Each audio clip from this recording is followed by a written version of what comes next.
Bueno, este video se llama la teoría evolutiva más perturbadora, el efecto Calisto.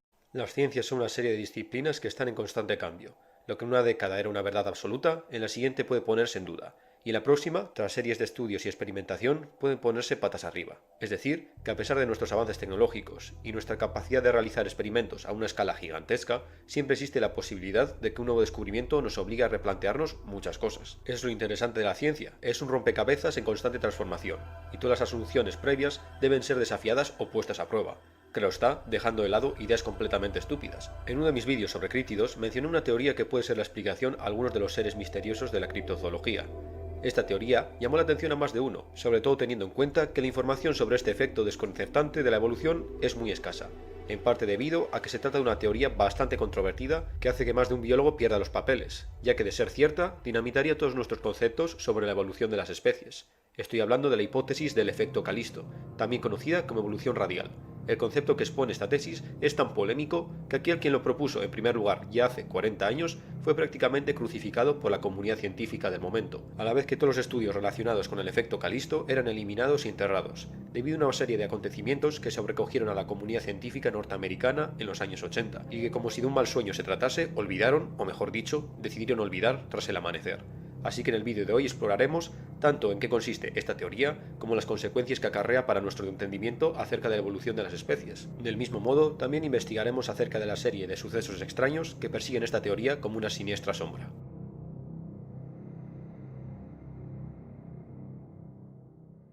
Esta teoría fue originalmente formulada a finales de los años 70 por el Dr. Whitney Frog, jefe del Departamento de Biología Evolutiva del Museo de Historia Natural de Nueva York. Según Frog, a pesar de que la teoría evolutiva de las especies, como la conocemos, expone que los cambios entre los organismos se dan mediante pequeñas mutaciones genéticas aleatorias que se van transmitiendo de una generación a otra en caso de ser beneficiosas para la especie, cada ciertas decenas de miles de veces, algunas de estas mutaciones aleatorias no son pequeños rasgos que se transmiten a la siguiente generación si la criatura portadora de estos rasgos logra reproducirse, sino que en ocasiones estas mutaciones en el código genético del animal modificarían su apariencia radicalmente. En la mayoría de los casos, estas mutaciones exageradas son para mal, ya que son perjudiciales para el organismo. Todos hemos visto imágenes tanto de animales como de humanos que han nacido con horribles deformaciones resultado de una mutación genética.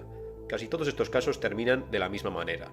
El organismo fallece, ya que no puede sobrevivir con tales deformaciones. Pero cada cierto tiempo, estos picos en las mutaciones de un ser vivo no acaban con el organismo, sino que por pura casualidad le permiten sobrevivir. Es más, le permiten triunfar y sobresalir sobre el resto de los de su especie, dando más oportunidades para transmitir sus genes a la siguiente generación, y por ende, de que esta mutación genética se vuelva a manifestar en la siguiente generación. Esta tremenda casualidad de la lotería genética es el efecto Calisto, y hasta cierto punto tiene relación con el teorema del mono infinito.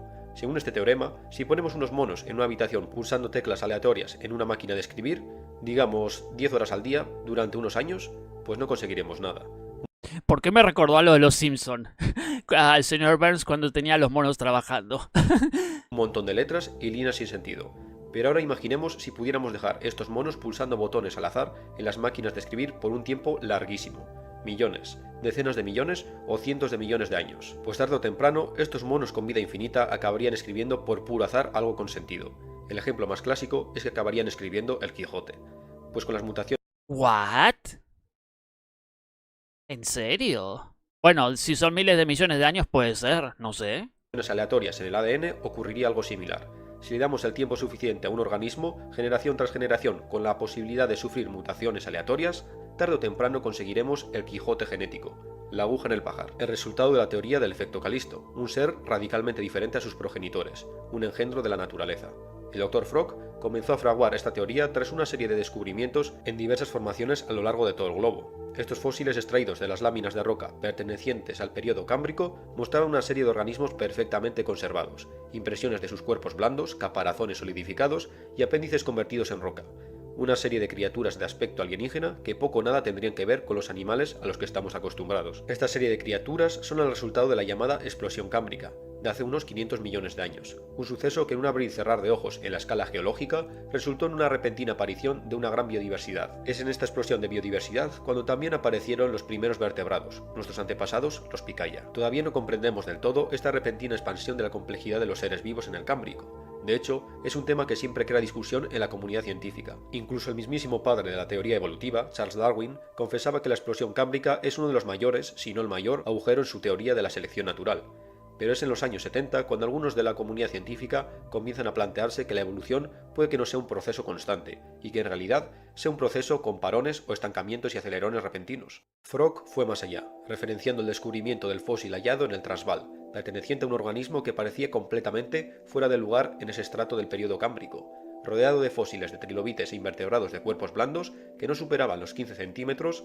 En 1945, el paleontólogo Alistair van Frumenhoek encontró un ser complejo de alrededor de 1 metro de longitud, que nos describió de la siguiente manera. Poseía aletas poderosas, largos órganos de succión y una boca blindada que podría triturar los caparazones más duros sin problemas. Un monstruo fuera de su tiempo, el resultado del efecto Calisto. Frog añadió otro aspecto perturbador más a esta teoría. Puede que ciertos eventos catastróficos de la historia de la biología de la Tierra no fuesen resultado de cambios climáticos o catástrofes naturales terribles, sino de la casi repentina aparición de un organismo contra el que el resto del ecosistema no tiene mecanismos de defensa o control. Una especie invasiva, solo que no en el sentido al que estamos acostumbrados hoy en día. La introducción por la misma mano de la naturaleza de una especie que transforma su ecosistema radicalmente, creando un punto y aparte en la historia de la vida. El mismo Frog se refirió a la criatura del estrato del Transvaal de la siguiente manera. No cabe duda de que se trataba de un animal muy poderoso que dominó a las demás especies, en exceso, diría yo, señalando que los fósiles de esta extraña criatura coinciden con el pequeño evento de extinción masiva de finales del Cámbrico. Ya que puso lo del meteorito, eso me hace pensar cuando caen cosas muy grandes del espacio. No sé si hay algún video que explique eso, pero es que es medio raro que suceda, ¿no? Que caiga un meteorito y traiga algún bichito de algún otro lugar, ¿no? Pero como la cosa esa se calienta tanto cuando cae, se debería morir, supongo. No sé si va por ahí la cosa. Según Frog, cada cierto tiempo en la historia de la vida de la Tierra ocurre un boom de la biodiversidad, y un boom demográfico particularmente en el caso de las especies exitosas. Entonces, de repente, según los algoritmos de Frog, cada alrededor de 50 millones de años, surge una nueva especie casi de la nada. Frog hipotetiza que muy probablemente un depredador, que describe, y cito, como una máquina de matar. Este organismo intruso realiza lo que podríamos considerar una siega de la biodiversidad. Seguidamente, esta nueva especie desaparecería, debido a la destrucción de su propio ecosistema, como suele ocurrir con superdepredadores especializados. Frog recibió muy duras críticas cuando mencionó que la extinción KPG, es decir, la extinción de finales del Mesozoico que acabó con los dinosaurios, no fue del todo culpa del meteorito. Todos los paleontólogos coinciden que la diversidad de las especies de finales del Cretácico ya de por sí era muy baja, si la comparamos con el resto de etapas del Mesozoico, una especie de declive que se alargó durante 2 millones de años en el final del reinado de los dinosaurios, antes del impacto estelar que los eliminaría completamente. Todavía no conocemos la razón de este declive, pero el molde de una extraña huella encontrada en estratos de finales del Cretácico en China, que adornaba el despacho de Frog en el Museo de Historia Natural de Nueva York, desenterró de vuelta la teoría del efecto Calisto. Esta extraña pisada no encaja con ningún otro animal cretácico del yacimiento, 3 dedos exageradamente alargados que apoyaban su peso en las punteras. La única prueba que poseemos de un ser extraño que no encaja con ninguna pisada de ningún animal conocido del Cretácico. Aún así, nadie se acaba de tomar este planteamiento en serio. Incluso si se diese la tremenda casualidad de que un organismo con estas cualidades físicas fuese engendrado en tan solo unas pocas generaciones, esto no aseguraría la supervivencia de este ser. La muerte espera en cada esquina, incluso en aquellos seres con capacidades adaptativas superiores a las de su entorno. Con la muerte prematura de la criatura, del resultado del efecto Calisto, la línea genética se cortaría, y su efecto tanto en el ecosistema como a nivel genético sería eliminada. La evolución acelerada no podría sostenerse mediante este sistema tan esquivo y arriesgado. Es por ello que muchos plantearon que para arreglar este agujero de la teoría del efecto Calisto debe haber un segundo factor, la presencia de algo que pueda alterar a los organismos a su nivel celular más básico. Y fue en una expedición antropológica al Alto Singu, uno de los afluentes del Amazonas, en el año 1987, cuando el colega de Frog, el doctor Julian Whitsley, por casualidad descubrió algo terrible que podría ser la respuesta al efecto Calisto. La expedición tenía como objetivo principal tanto contactar con tribus aisladas del Amazonas como catalogar nuevas especies animales y vegetales. Algo lógico si tenemos en cuenta que incluso hoy en día las estimaciones de especies no documentadas del Amazonas podrían alcanzar el 1.000.000 de especies no catalogadas. Por los apuntes en los diarios de Whitsley, que fueron enviados al Museo de Nueva York a medida que se adentraban más en la jungla, mencionan que la expedición era un desastre. Aparte de los testimonios de las tribus en la primera fase de la expedición, la cuenca del Alto Singu parecía estar completamente deshabitada sin indicio alguno de actividad tribal, una zona que por algún motivo parecía haber sido ignorada por los nativos, casi una zona de cuarentena. Tampoco ayudaba el hecho que la mayoría de los miembros de la expedición habían decidido dar media vuelta, dejando solos a Weasley y otros 4 sujetos entre los que se encontraban 2 guías nativos, un intérprete llamado Carlos y el biólogo Crocker. Por una casualidad, mientras Crocker intentaba acercarse para sacar una foto a un jacamar, encontraron una senda que descendía un valle. Los apuntes comentan que la senda era obviamente artificial, el primer indicio de actividad humana en semanas. Avanzando por la senda llegaron a lo que parecía una gran cabaña semiderruida. Los 2 guías pertenecientes a la tribu Botocudo comenzaron a murmurar algo entre ellos. El intérprete consiguió sacarles una traducción. Los guías hacían mención al pueblo Kotoga. Lo poco que se conoce de esta tribu se lo debemos a los testimonios del resto de tribus. Todas ellas coinciden en que los Kotoga eran una tribu especialmente brutal y que rendía culto a Moon, una deidad a la que solían realizar sacrificios. De hecho, la palabra Kotoga puede traducirse en varias lenguas amazónicas como pueblo de las sombras o pueblo oculto. Los 2 nativos comentaron que no debían acercarse a la cabaña debido a la maldición. Los exploradores ignoraron la súplica de los guías y entraron en la cabaña. Las notas de Weasley describen diversos artefactos, incluido un ídolo exquisitamente tallado que representaba un ser cuadrúpedo, además de un gran número de calaveras con la parte superior del cráneo destrozada. Puede que el resultado de sacrificios humanos en nombre de esta deidad, pero a pesar de ser un antropólogo, lo que de verdad llamó la atención al científico fue un jardín situado tras la cabaña. Aunque había sido invadido por las malas hierbas de la jungla, la vegetación de este jardín encharcado era algo especial. Simples plantas decorativas o puede que los Kotoga les diesen algún uso medicinal. Tras salir de la cabaña, los 2 guías habían desaparecido, pero Weasley y Carlos se toparon con una anciana que emergió de la maleza. ¿Se trataba de una Kotoga? Probablemente no. La anciana comenzó a hablar una lengua Yanomami, que Carlos fue capaz de traducir. La anciana señalaba la cabaña con una mano temblorosa, y parece ser que imploraba a los hombres que se llevasen a lo que Carlos pudo traducir como demonio. Según Weasley, la anciana gritaba y se golpeaba el pecho, señalando la caja de los exploradores y les preguntaba si se llevarían al demonio. Cuando preguntaron por el demonio, los 2 hombres recibieron una respuesta que no necesitó traducción. Mum. Cuando los 2 hombres preguntaron por el paradero de los Kotoga, la anciana respondió Tepuy y señaló una meseta que se alzaba sobre la jungla frente a ellos. La anciana comentaba que estaban allí arriba. La mujer se calmó un poco. Hicieron más preguntas a la anciana. Weasley anotó información sobre lo que parecía ser una leyenda de los Kotoga. Las siguientes traducciones por Carlos parecían indicar que Moon no se trataría de una deidad en sí, sino de un regalo para que los Kotoga acabasen con sus enemigos, concedido a esta tribu por algo que moraba en la meseta que la anciana había señalado, llamado Silaski. Tan pronto terminó la conversación, la anciana se adentró en la jungla con una velocidad inusitada para alguien de su edad, y la perdieron de vista. Weasley deseaba continuar en busca de las pistas de los Kotoga, siguiendo los pasos de Crocker, que había desaparecido por la noche. Es por ello que parece ser que aconsejó a Carlos que se diese media vuelta y regresase a la civilización con todos los descubrimientos de esta región aislada del Amazonas. Nunca se supo nada más de Weasley ni de Crockett. Las cajas y embalajes que portaban los descubrimientos antropológicos tardaron casi una década en viajar desde Brasil hasta el Museo de Historia Natural de Nueva York. La razón de esta tardanza es todavía un misterio, pero lo que no es un misterio es la desaparición de Weasley en el Amazonas y la muerte de toda la expedición debido a un accidente aéreo en Brasil. Y es por ello que esta expedición financiada por el Museo de Historia Natural de Nueva York fue considerado por mucho tiempo un fracaso y se prohibió realizar publicaciones acerca de esta expedición bajo riesgo de demandas legales. Pero una vez las cajas llenas de artefactos y muestras de la expedición llegaron al museo, la gente comenzó a hablar de vuelta sobre la expedición de Weasley, y los expertos del museo, entre los que se encontraba Frog, tuvieron el privilegio de investigar acerca de los artefactos. Entre todos, el más impresionante no era otro que la estatuilla de Moon, que Weasley encontró en aquella cabaña, un ídolo de una bestia morfa tallado en gran detalle. Pero de entre todo lo que contenían las cajas, los expertos más enfocados en la biología ignoraron los artefactos y se centraron tanto en las muestras de las flores y plantas de ese supuesto jardín Kotoga como en un objeto que era descrito en las anotaciones como una prensadora de plantas primitivo. Al analizar los restos de fibras que todavía se mantenían en la prensa mediante el secuenciador de ADN propiedad del Museo de Historia Natural, los resultados eran tan inconclusos que fueron directamente descartados. Debido a los inverosímiles resultados, los investigadores consideraron que la muestra había sido contaminada, o que la máquina no funcionaba correctamente, ya que al principio la máquina no era ni siquiera capaz de afirmar con certeza si se trataba de una muestra vegetal o animal.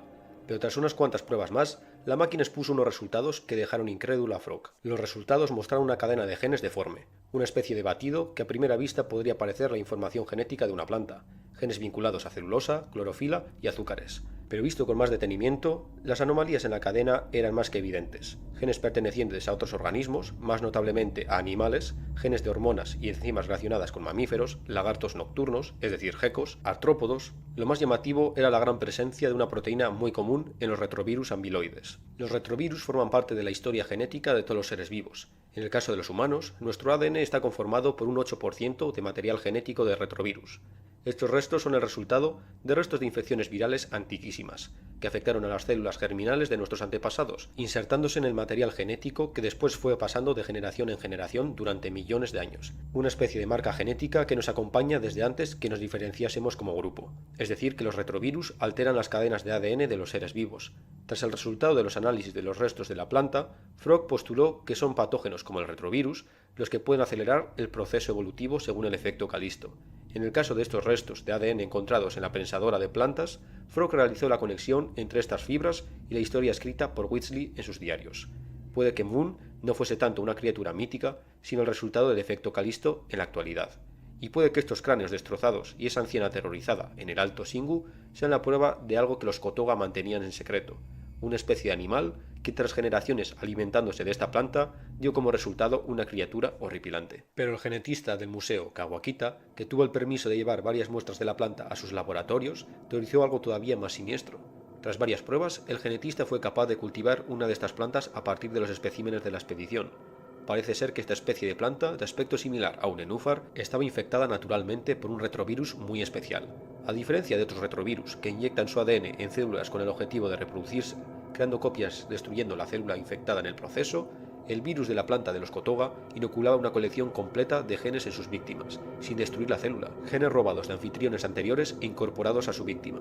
Aquellos genes, en lugar de fabricar más virus, remodelaban a la víctima por utilizar una palabra, reorganizaban la máquina de su cuerpo, el sistema endocrino, los órganos, la estructura ósea, dando como resultado un retoño que poco o nada tenía que ver con sus progenitores. Pero de ser este el caso, ¿qué saca esta planta con ello? ¿Por qué la naturaleza ha dotado a este nenúfar con esta capacidad? Kawakita teorizó que puede que el retrovirus sea una defensa a largo plazo. Plantas equipadas con este arma biológica pueden causar un descenso en la población de los animales que se alimentan de ellas, al crear a largo plazo engendros que atacarían a sus congéneres. Una especie de declaración de guerra entre especies y reinos. En el caso de los Kotoga, las plantas tuvieron más suerte todavía, ya que cuando esta tribu se percató de las capacidades de esta planta, comenzó a cultivarla, algo similar a lo ocurrido con algunas plantas como los chiles, que tienen una defensa a modo de picor, pero debido a ello, ciertas sociedades en el Nuevo Mundo comenzaron a cultivarlos. Eso es a fin de cuentas lo que buscan las plantas, multiplicarse y cubrir más terreno. Pero tras analizar los diarios de Whitsley y lo supuestamente dicho por la anciana en aquel lugar del Alto Singu, puede que Moon no tenga orígenes animales, sino humanos. ¿Vos sabés que eso me estaba haciendo pensar mucho en Resident Evil? Según bueno, en el 5, cuando hablaban de las plantas estas, que fueron las que se usaron para crear el virus que convertía a la gente en zombies y en mutaciones y todo eso. Ya que mencionó lo del chile, me parece bastante curioso.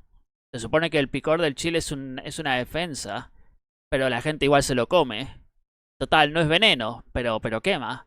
Técnicamente está hecho para que no te lo comas, pero la gente va y se lo come igual. Es curioso, ¿no?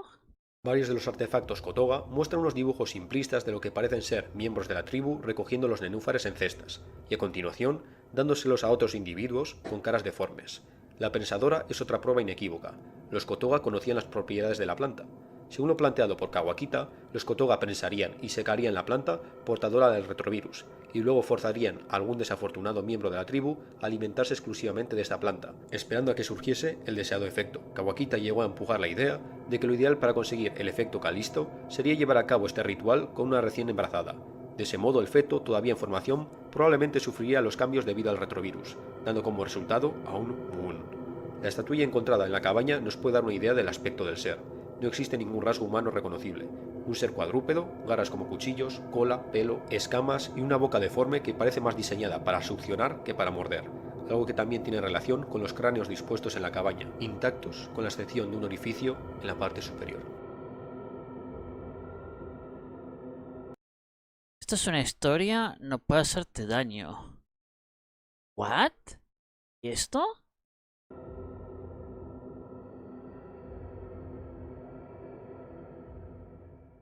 Si habéis llegado hasta aquí, he de deciros que, sorpresa, sorpresa, todo lo que habéis escuchado anteriormente es ficción. El efecto... Yo todo concentrado sin decir nada. Yo la verdad no sabía qué decir, perdón que estuve muy callado, no sabía qué carajo decir. Decía, pero ¿qué es todo esto? ¿Qué tiene que ver una cosa con la otra? Me estaba perdiendo. ¿Qué tiene que ver lo de la jungla con lo de los dinosaurios y todo eso? Ah, todo era falso. Qué cabrón. Calisto es una teoría ficticia y por supuesto la expedición de Weasley al Amazonas nunca ocurrió. ¡Feliz Halloween! Y si quiero mantener Ah, claro, era de Halloween este video. Lo vi tarde, algo de seriedad en este canal, me veo obligado a daros algo de contexto. La mayoría de este relato está basado en el libro El ídolo perdido, que también tiene una versión cinematográfica, The Relic. Decir que a pesar de que la película está muy bien, el libro es muchísimo. Esta película la vi, es muy vieja, creo que es de los 90 o... Sí, creo que sí. Luego era un monstruo enorme que se comía a la gente, pero no me acuerdo de qué iba. Mejor. Os recomiendo leeros el libro, además que no os he hecho demasiado spoiler de la trama principal.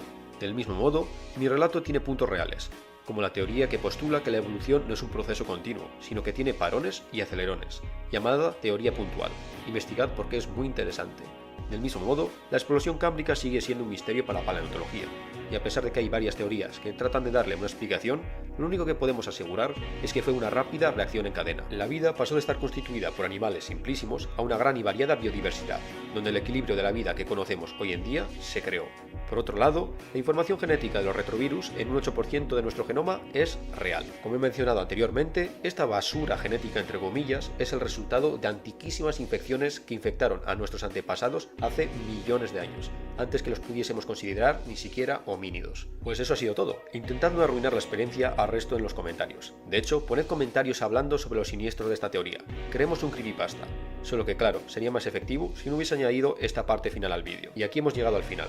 Ya sabéis lo que toca ahora. Si os ha gustado tanto, dad like, compartid y suscribíos al canal. Y ya nos vemos en el siguiente vídeo, mi gente. Chao, chao. Al menos fue sincero y ta. No quiso, ¿cómo se llama? Dejar la mentira, pero what the fuck, no me esperaba eso. Qué cabrón. Estuvo bien, pero Dios mío. Yo estaba todo concentrado diciendo, ¿qué digo? ¿Qué digo? No sé qué decir, no sé qué decir. Me quedé pensando todo el rato lo que estaba contando y al final, nada, todo era mentira. Tremenda troleada, también podría haber sido una paliada a los inocentes,